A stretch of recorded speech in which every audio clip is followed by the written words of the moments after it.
Welcome back to another episode of the Andy Storch Show. I am your host, Andy Storch, and this is a show where we can come together to starve our fears, to follow our dreams, and to pursue fulfilling our true potential. If you've been listening for a while, you know that I am on an absolute mission to fulfill my true potential, to set a great example for others, to share great knowledge and help others. And I've got a guy with me today who is on a great mission as well. And that is my good friend, Ben Killoy. Ben is a U.S. Marine veteran turned blogger, life coach, speaker, and now podcaster who seeks to bring military veteran dads home to their families. He resides in Janesville, Wisconsin with his wife and 3 kids. Ben went through what most transitioning veterans go through of redefining identity and rediscovering your passion and purpose for life. A seminar changed it all for him and realigned him to his passion for leadership. Since then, he has been on a mission to master leadership principles and use his passion for leadership to help dads understand who they are, develop the skills to overcome adversity, and own their life and choices, truly come home to their life and to their families if they have one. Ben, welcome to the podcast. Thank you. I have listened from afar since the very beginning, and it almost doesn't seem surreal. I should be pinching myself that I'm actually here. Oh, so cool to have you on here. You and I have been friends now for probably about 2 years, I think, since we got to know each other through the Dad Edge Alliance community that our friend Larry Hagner runs. And of course, I've got to know you pretty well. It's been awesome to see all the things that you've done over time and how you put all the work you did into launching your podcast this year, the Military Veteran Dads podcast and everything that's going to come from that. And I've heard you speak about this stuff. I heard you on Larry Hagner's podcast, and I was just so excited to hear how passionate you are about this mission and this purpose now. And I wanted to have you on to talk about that and how you got to this point and just to share some of your wisdom and passion with everybody else listening. So really cool to have you on. Thank you. I was just reflecting as you were doing that intro, the very first time we met each other, which was in Prague. And the fact that we both were in Prague at the same time was coincidental. But I remember the fear inside. Like, there's this guy that I've looked up to on the internet, and I'm going to meet him in Prague, and I'm away from home. God knows what's going to happen if it doesn't turn out he's not the guy I know. And just starving the fear and going in that door and restaurant and having dinner with you and then hanging out the rest of the week there is like just starving the fear, is like you say in the podcast. But that little moment helped propel me to here. It has been a long road from being our friendship and also even to get to where I am the host of the Military Veteran Dad podcast. I spent 2 years running through ideas. I never had a lack of ideas. It was always confidence in that it was the right idea. A lot of people would always tell me, I just need to do it. And it never felt right in my gut. So a lot of the ideas, I just kind of picked an idea. I picked just kind of a generic life coaching business and just started writing. I started blogging. I started connecting, networking, just helping people, my personal growth, other people's personal growth, surrounding with my community. And really for almost 2 years, I spent just working on my skills. So a lot of times I feel like we always get hung up on working on the business, and that's the advice that you hear. You got to have the right business idea. For me, I had a stable job, so I had the support there. I really just focused on the skills that I would need in the future version of myself when that day came. And I published an ebook on Amazon last year just for the sake of learning how to publish one. It wasn't for the sake of being a best author. It was just understanding the processes of all these things that take to run a business, even though I didn't know the what. And the catalyst was one of the networks that I had connected with was a veteran community called the Ambitious Vet.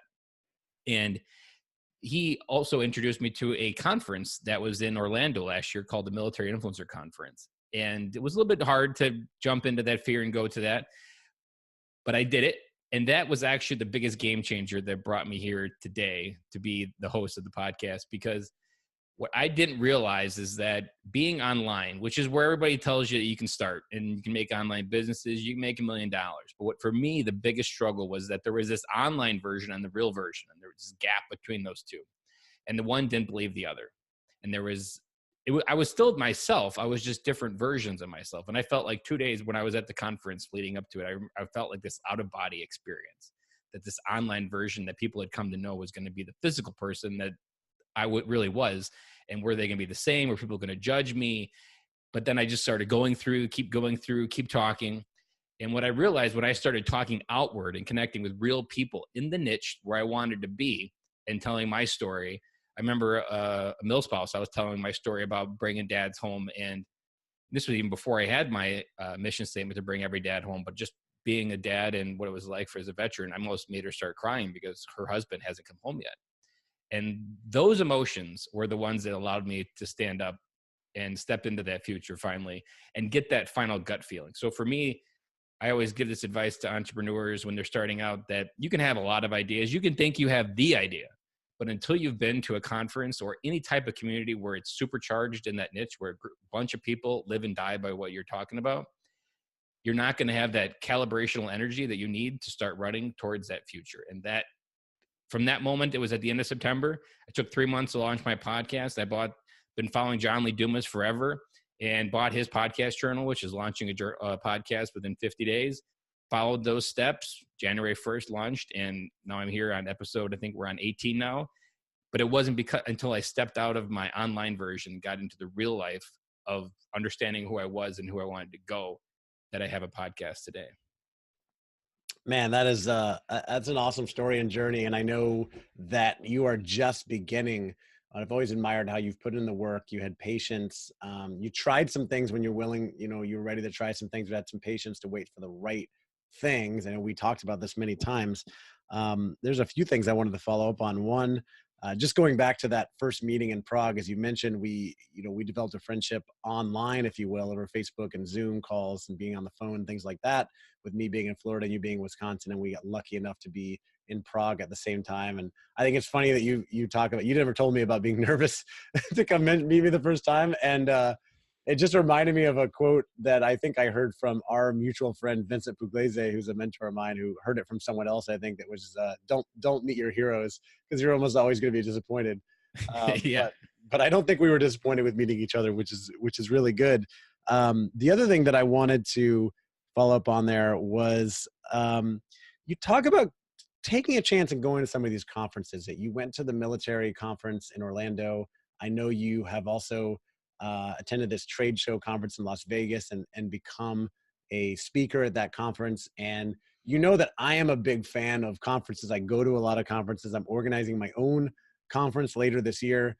I love them, and I have gotten to the point where it's very easy for me to invest in going to a conference. But I think for most people, unless it's a work conference or something that your job is sending you to, people have a hard time spending money, their own money, to go to a conference when they don't really know what they're going to get out of it. And you've made that shift because you have taken some of these chances. Can you talk a little bit about why you've done that and the benefits that come from investing in some of these things, even when you don't necessarily have the support of your employer? So this one, we got to go back almost 4 years to when I don't remember a good friend pointed me onto it, the Total Money Makeover by Dave Ramsey.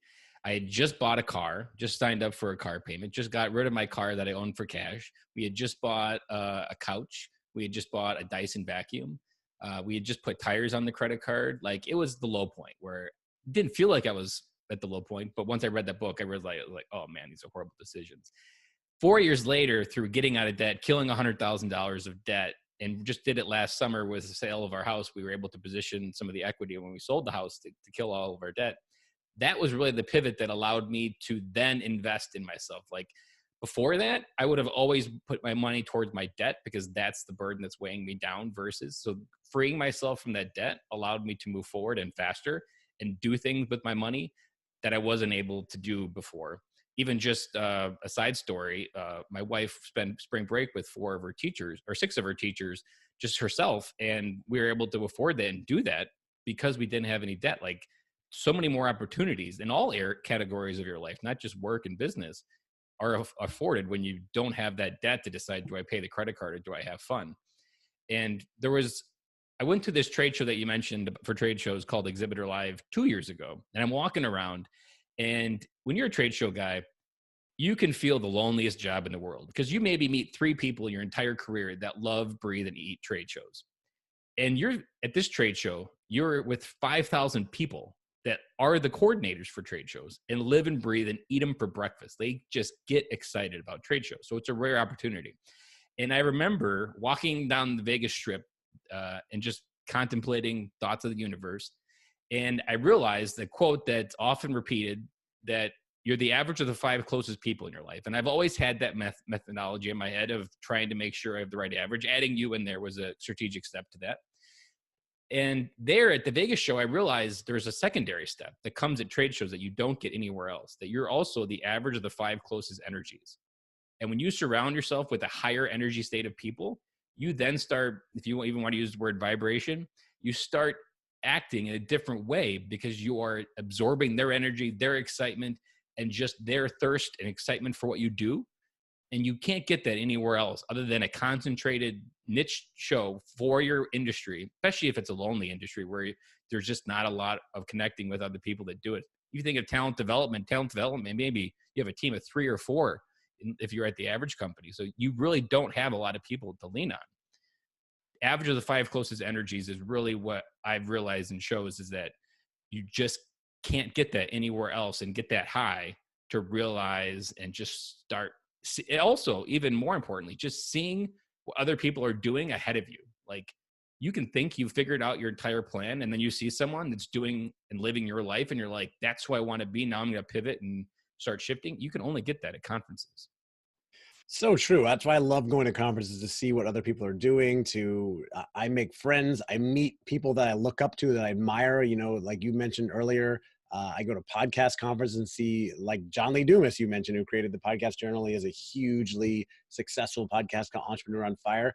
I've met him 3 times now at podcast conferences, and now we're just like friends. Hey, what's up? When I used to look up to him, I remember being very nervous the first time I met him. You see people over and over again, you start to become friends. You mentioned the importance of seeing what other people are doing ahead of you. The challenge, or the tendency, I think, for a lot of people is to be trying to do something and see someone ahead of them and get intimidated and say, oh, that person's so much better than me, I wish I could be like them. And, you know, almost get down on themselves, when we both know the right way is to you want to be around them and be inspired by them. But we've both probably had to make that shift. So how did you make that shift in mindset from, oh, let me, you know, I'm down on myself because I'm not as good as that guy, to I absolutely can be as good as that person. Let me learn from them and be inspired by them. I would say the one ingredient for me, and 2 years ago, I wouldn't talk to strangers at all. Every person, girl or boy, was the girl from high school that was going to say no if you asked. I can relate to That that. was me. Yeah. And if I had, like, if the door was already open, I could have a long conversation. But that initial one, it was just always like, that rejection was just fearful.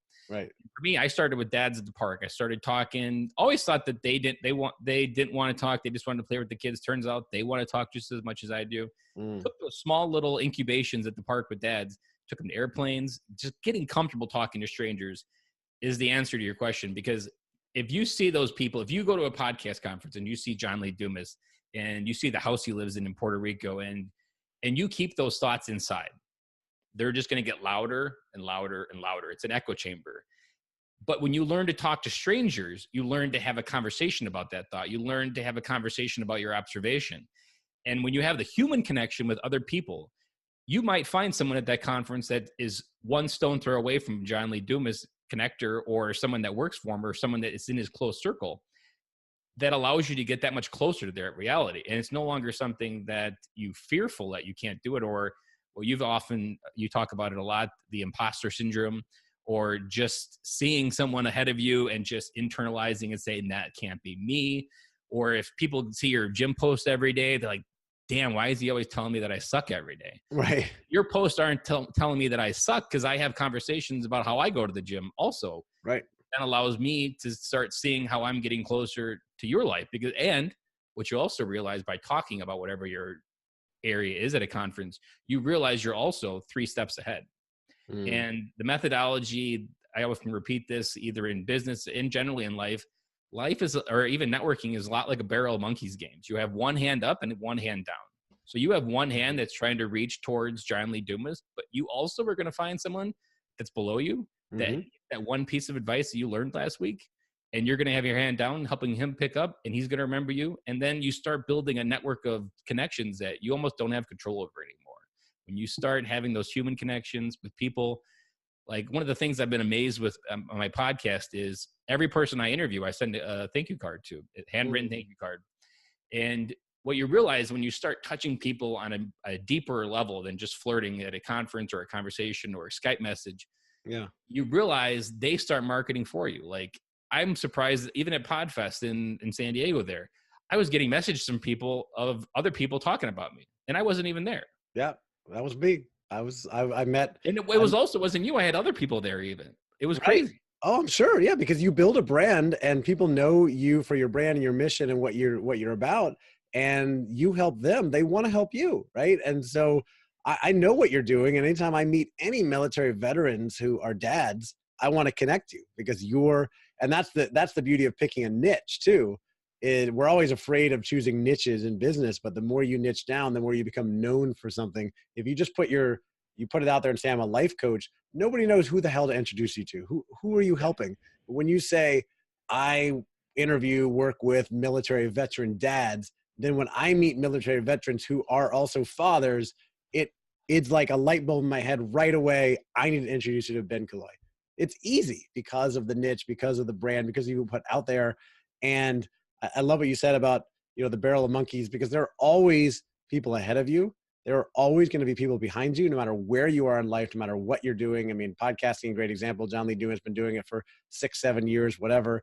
I've been doing it for a little over 2 years. You started your podcast about 5 months ago. There's someone else listening to this podcast right now who's been thinking about starting a podcast, but hasn't started one yet. And so they're behind you, and, we can all help each other. You mentioned the gym thing and the stuff you've been doing and reconciling online business, offline business. I wanted to touch on that too, because one of my goals is to be completely authentic, for people to meet me in person and say, oh, you're just like the person that I hear on the podcast or I see online. I'm not putting on any kind of show, whether it's the gym stuff or anything else.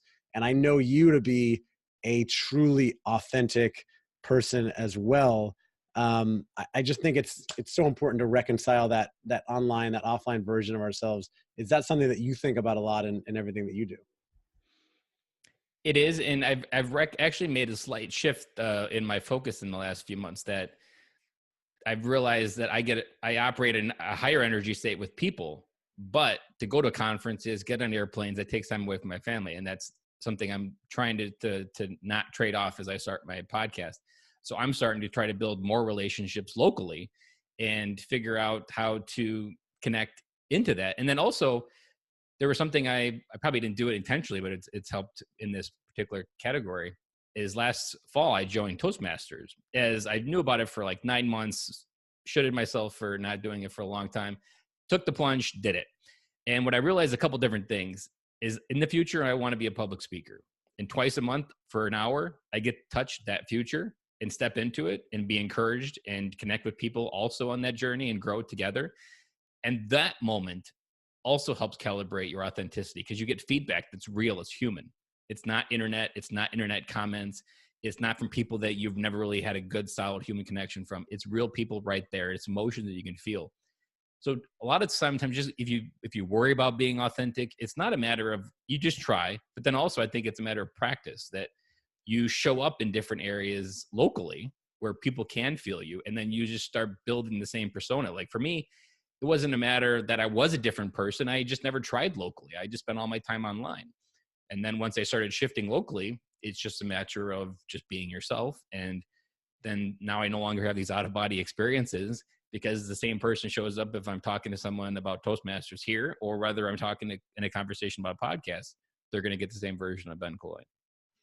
Love it. All right. Speaking of podcasts, let's talk about your mission. You started this podcast, the Military Veteran Dads podcast, in, I think, January, right? The very beginning of the year, January 2019. So take me through the story, and what is your mission now with this podcast? So at that conference that I left last September, John Eldridge is the name. Is that the right, Up My Influence? Is that the right name? Oh, you mean Josh?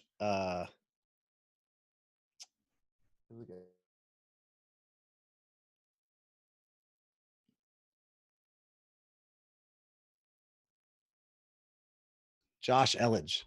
Yes. He was like the last person I met at that conference, and he really kind of just breathed life into me with the business plan and the ideas. And that plane ride home, I spent writing down in my journal the entire business plan. I was mind mapping the idea. I was drawing these lines of all these different connections. And on that plane ride, I came up with bring every dad home. And it was kind of like Leave No Man Left Behind, but it was a slightly different shift in not to fully militarize it, but then also just to internalize it as a dad. And those three words, bring every dad home, then became like the three core words of what I was trying to do. That so many dads end up killing themselves, that 22 veterans kill themselves every day. And in that 22, there's dads that never get to call their dad. There's kids that never get to call their dad again, never get to talk to their dad. And the more I connected with this idea of bringing every dad home, the more emotional I got connected to it. Any good story about this, I just started crying and bawl my eyes out. And the hardest part actually is, so it sounds crazy when you hear the words military veteran dads, like, oh, that's probably his first idea. It took me a month to come up with that idea. I had every other name in the book written down. I was just overthinking it. The first idea was Boot Camp Dad, but I didn't really want people to associate my podcast with the idea of boot camp. And it just went through a whole bunch. None of them felt right again. I was like, damn, I'm never going to have a podcast name is what I was thinking about. And I think I was listening to a podcast. Don't remember what it was on the way to work. But this is why it's so important just to keep moving and taking information, because it's going to happen when you least expect it. And something on the podcast said, most valuable player. And I was like, huh. And I was always worried about having an acronym for my podcast. And then it kind of transitioned. I was like, oh, most valuable dad. And then I was like, oh, and then there's military veteran dad. I was like, oh my gosh, that was it. Because there was not one word that describes a veteran and active duty military. So there wasn't a good way to connect them. And I was like, oh, just skip the method and just put them together. And poof, I had military veteran dad. Like that was a big moment. That was like at the end of October. Started interviewing, just started going towards it, and then launched on January 1st. The one thing I've learned so far is that as veterans, we are trained to lock down our emotions, to keep our emotions on lockdown, that feeling something on the battlefield will get you killed. But in real life, that's going to keep you mediocre. That's going to keep you depressed. Emotions are meant to be felt and understood, not suppressed. And so that teaching in real life doesn't work. In your family, your kids need to be able to have you process emotions. And the worst part is we don't talk about it. So I'd mentioned earlier about this echo chamber in your head. And for a veteran, it couldn't be more true. That we get these thoughts, these certain types of patterns of any types of train of thought, and we just keep repeating them because we're not talking about them to anybody. And they just become so loud in our head that it's the only voice we can hear. And no other voice is out there that we can hear anymore. And this voice eventually comes to one conclusion, that your family is better without you. And it couldn't be further from the truth. I remember listening to a podcast on the Dad's Edge where he was 36 and his dad killed him when he was 10. Or killed himself when he was 10. He's like, I'm 36 and I'm still dealing with it. Like, you just never recover from something like that. So my mission is just to get dads to wake up to the world that we have. And just recently, I've been working through an idea on the podcast. A few, I guess, helped this idea come through, that a lot of veterans struggle with legacy, and even regular civilians struggle with legacy, or this thought, or we never really spend much time on it. But we get stuck trying to figure out what our service meant. What legacy will it be? Why did our friends die? And it all is just, it is. It happened. It's all facts. But we spend so much time trying to figure it out. And we try to figure out what that legacy is. In reality, I think this is a big shift in where the podcast will be going as far as what community and content we create, is shifting that your legacy is, your next legacy is your family. I'll never forget a quote that Vincent gave me, and it's in his book as well, that Billy Graham talked to stadiums of 60,000 people. And he would have had a greater impact on this world if he spent that time with his kids. And I'm convinced the same applies to our family. I believe in that more than ever, that as veteran dads, we are equipped to handle a lot of things in life. We've handled diversity. We've seen a lot of things. We talk about PTSD a lot, but I like the idea of switching it to post-traumatic growth disorder. Like, we just experienced a lot of life in a short amount of time, and we just need to learn how to deal with that growth. It's not something that's like a baggage that you can somehow deal with. It's something you just have to recognize as a whole amount of growth, and you recognize of how to reconcile that and just make peace with it.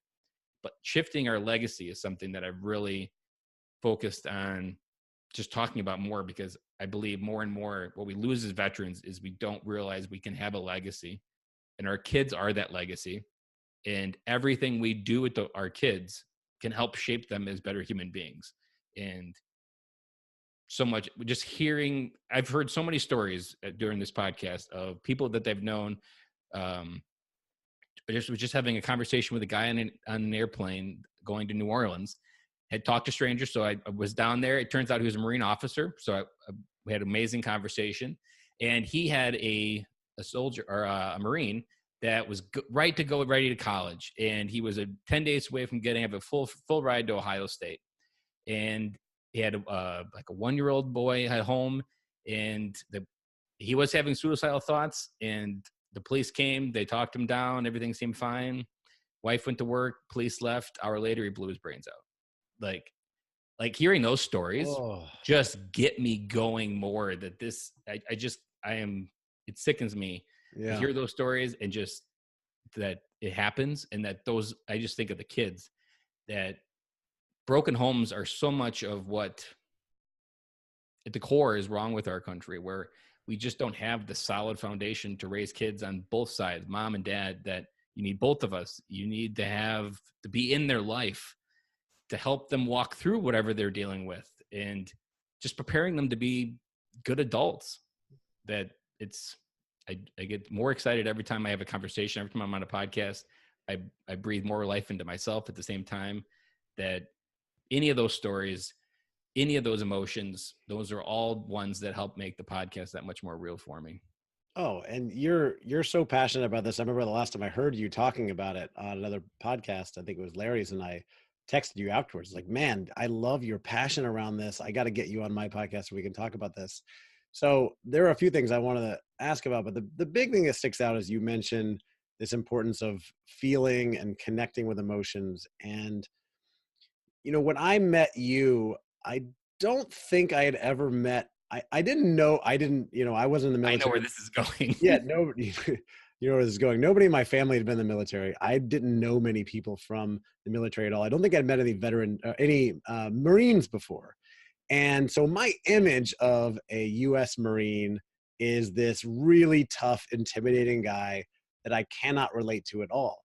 And I got to know you, and you are so sensitive, emotional, very deep thinker and feeler, very easy to connect with, and quick to open up and be vulnerable, and therefore you can connect easily with people. And same thing with Nick Belfiore, who was the other Marine I probably met at the same time. He's been on your show, great guy, good friend of ours. And it changed my perspective on this.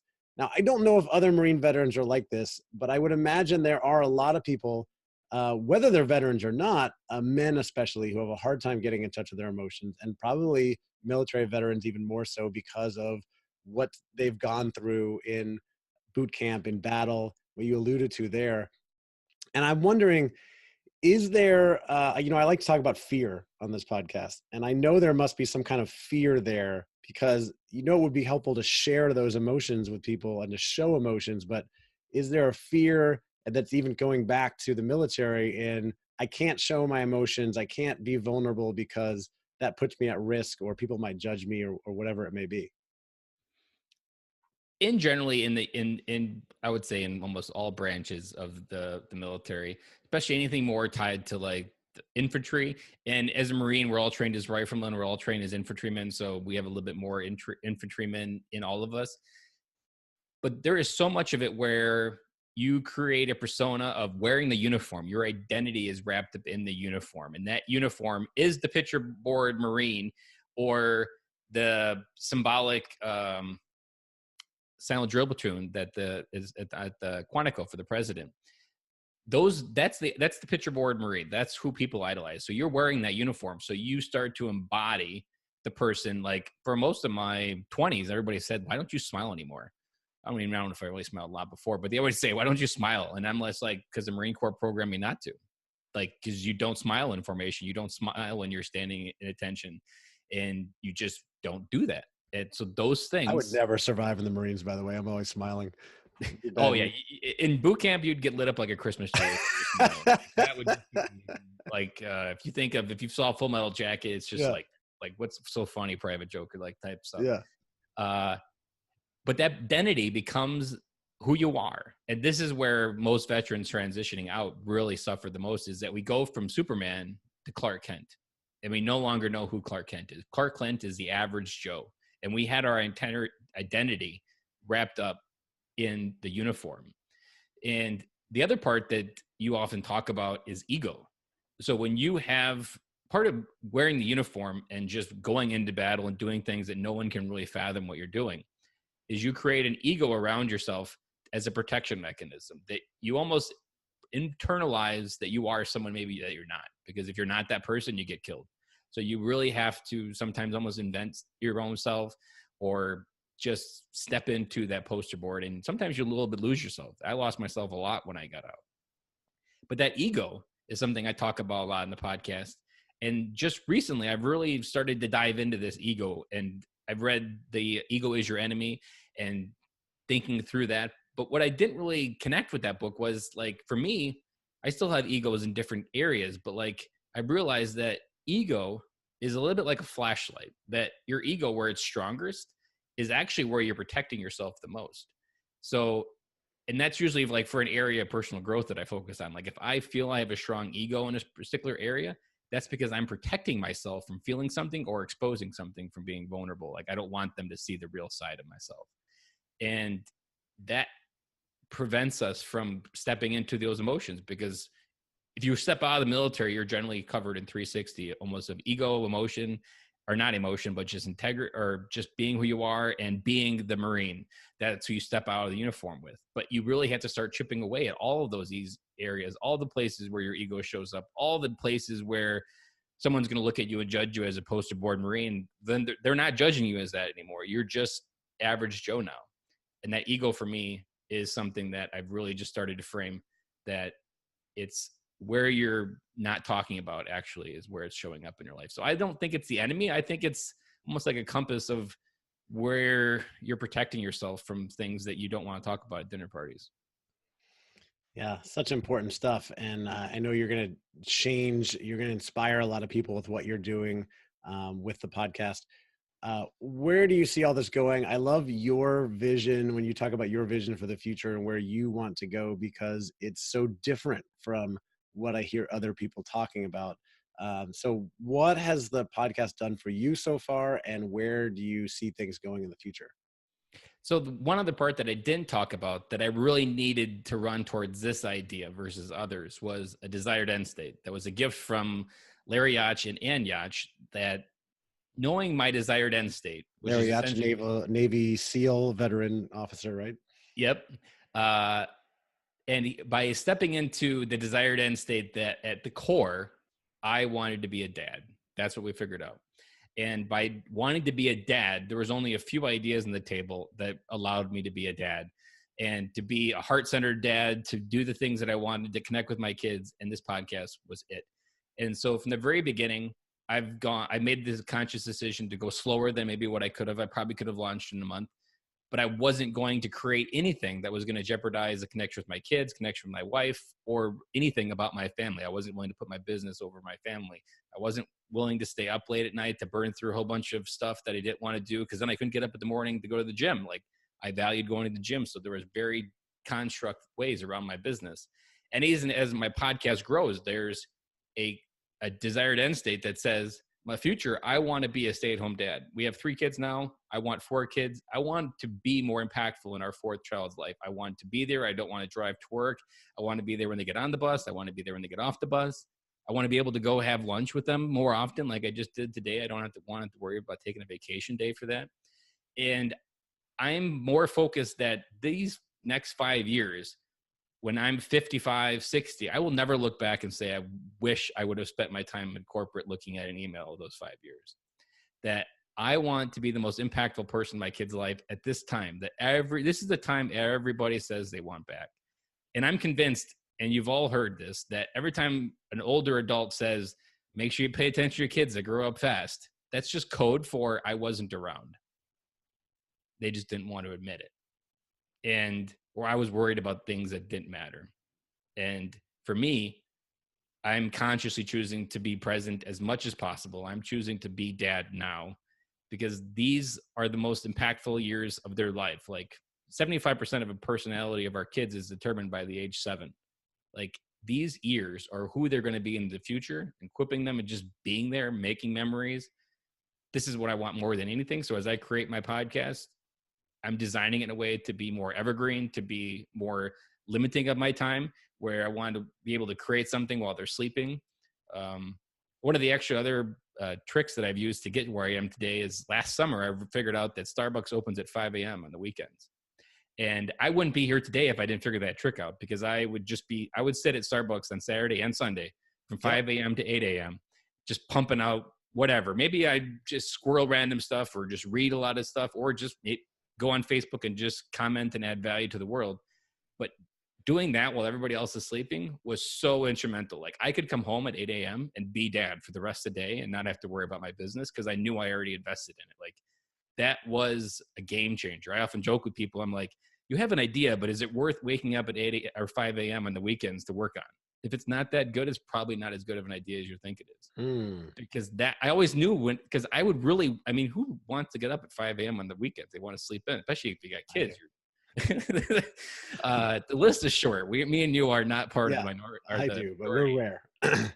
That helped just reinforce that this was it, because every weekend I get up at 5 a.m. and I'm pumping through the recordings on my podcast, getting it ready, getting it fed up into the queue to come out. And those are all things that helped get me here today. But I didn't always have, like I said in the beginning, I didn't always have this picture. So I was really just building the foundation of what I felt like my life could work around, and what I was willing to sacrifice and what I wasn't willing to. And yeah, you had to get to that point. You mentioned sacrifice. I think of the word priorities, and I talk about this a lot, that everything in life is a priority. Everything you do is a priority. And so you just did a podcast on this, if I remember. Yeah, I may have. I don't know. I never know what I'm talking about. Just last week, I think you talked about priorities, and anybody that says they don't have time, it's just a matter of what they prioritize. It's absolutely true. We all have the same amount of time.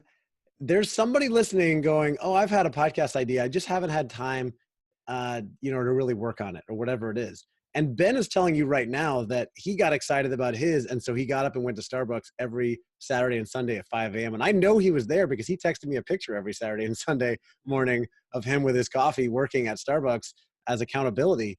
And it's proof positive that, like, you made that a priority. And we all get a choice to do that. And I think a lot of people don't take stock of where they're spending their time. They say, well, I want to sleep in on Saturday or Sunday. Which is fine. That's your choice. That's and I do priority. take time to sleep in sometimes. Sometimes I do too, right? I sleep in on Sunday. Like, you know what? Sometimes I sleep as late. Sometimes I sleep as late as 7 a.m. It's crazy. I know, it's crazy when you say that we wake up. This week you had a late wake up, and I was like, wow, this is really late for Andy. Yeah, I think it was 6:30, and one last week in New York. But really, like, I get up early every morning because I really value that quiet time, and I know you do as well, to read and to journal and to get things done. And I think when people ask me, how do you do all these things? How do you read these books? How do you get all this work done? How are you so productive? It all goes back to that early morning routine of having the quiet time that allows me to get work done and be present when my kids get up, because I did that this morning. I had that time to read and do a little bit of work. And then my daughter got up and we played a board game before she went to school. We had time. We weren't in a rush, and I was able to be present with her. Now, I don't think I'm as present with my kids as you are. I look to you as a role model in this area. And I appreciate that you're so passionate about that. And it makes me think, okay, am I spending enough time with them? Am I present enough with them? Because I'm building all these things. And you're absolutely right. Like, this time we'll never get back. It is one of the most important times, having kids, young kids like we have. I forgot what I want to ask you about. So you were talking about where you're going with this vision and how you're spending your time. You talked about being a good father, and there's one thing you say a lot that you didn't mention that I always love hearing you say, which is how kids spell love. Kids spell love, Time. Yeah.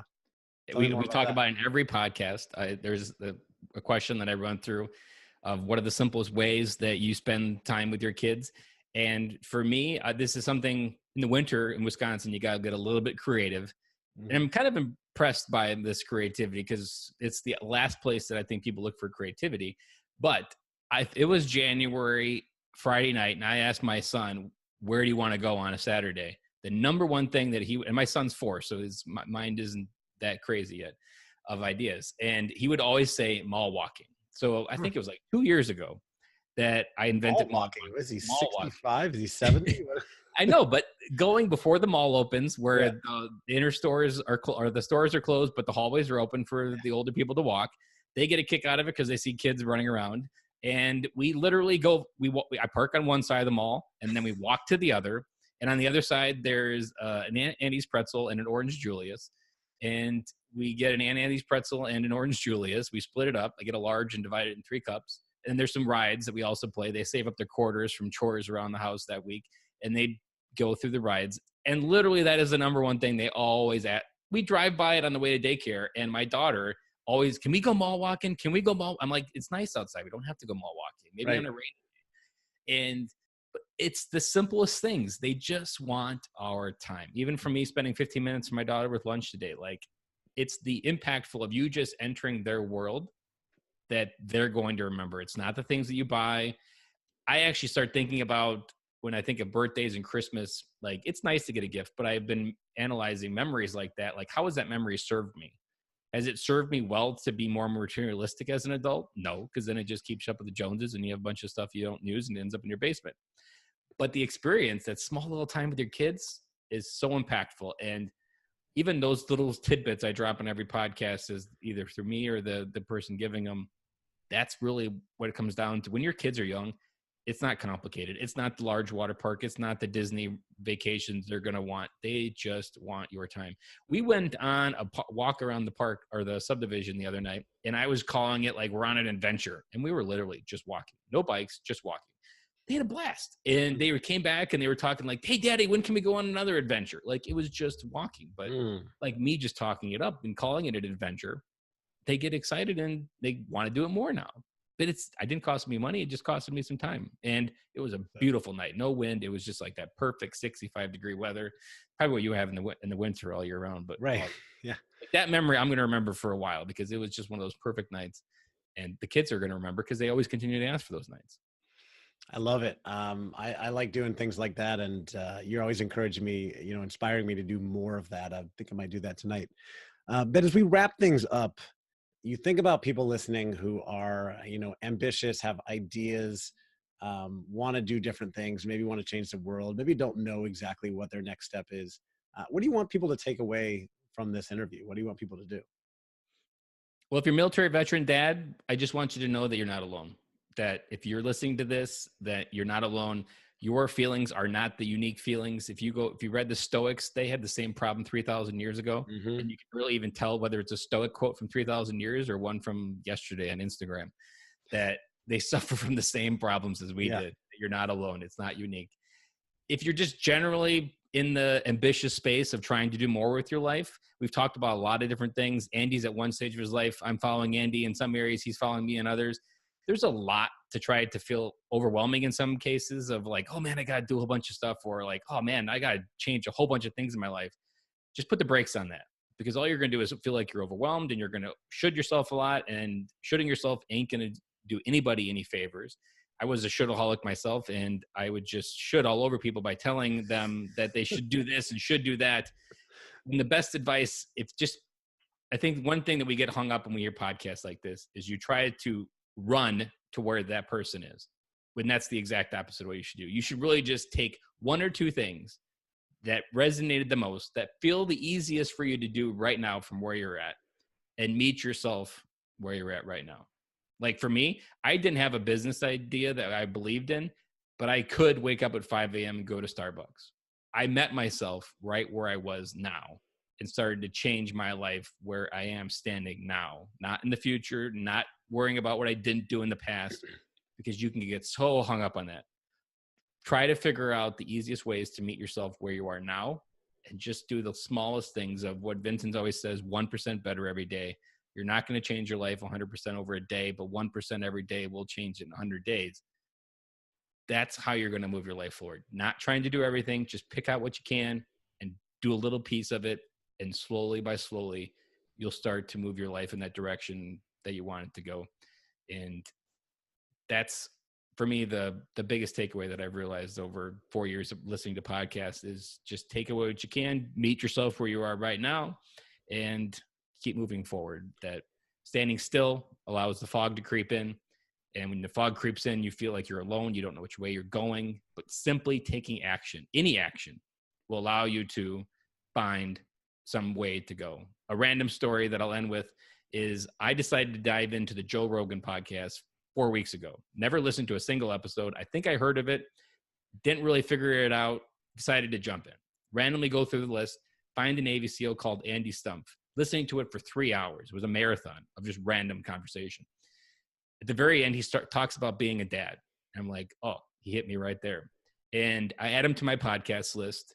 I Starve the Fear and email him to be on the podcast. And I recorded it like 3 weeks ago. He comes out tomorrow. And that happened because I randomly listened to the Joe Rogan podcast. And now this man, Andy Stumpf, who is also connected to Joe Rogan, now knows I exist. So you can get so hung up on trying to figure out what the right thing to do with your life is. In reality, just keep moving, because you moving through the random places of the universe is what's going to matter. I've been framing this Killoyism, and I'll end with a perfect Killoyism, that Steve Jobs always said, make a dent in the universe. Like that was his ambition in life.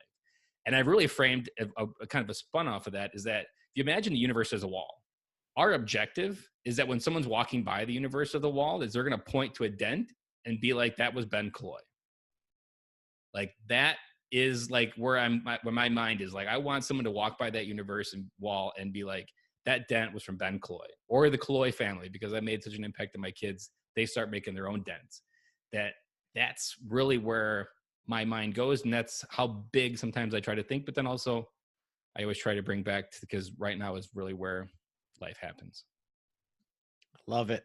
Man, so many great messages there. I joked with our friends earlier that I was just going to wind you up and let the Killoyisms flow. And you hit it right there. I mean, I learned that term, don't should all over people from you a couple of years ago.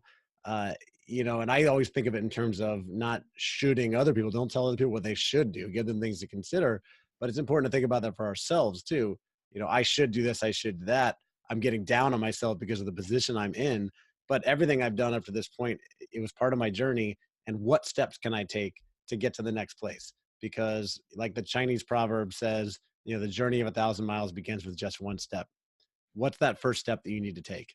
Is it planning extra time with your kids tonight? Is it going to Starbucks on Saturday morning at 5 a.m.? Is it buying a book or a journal and starting with that? Is it listening to that random podcast and maybe taking a chance and reaching out to them?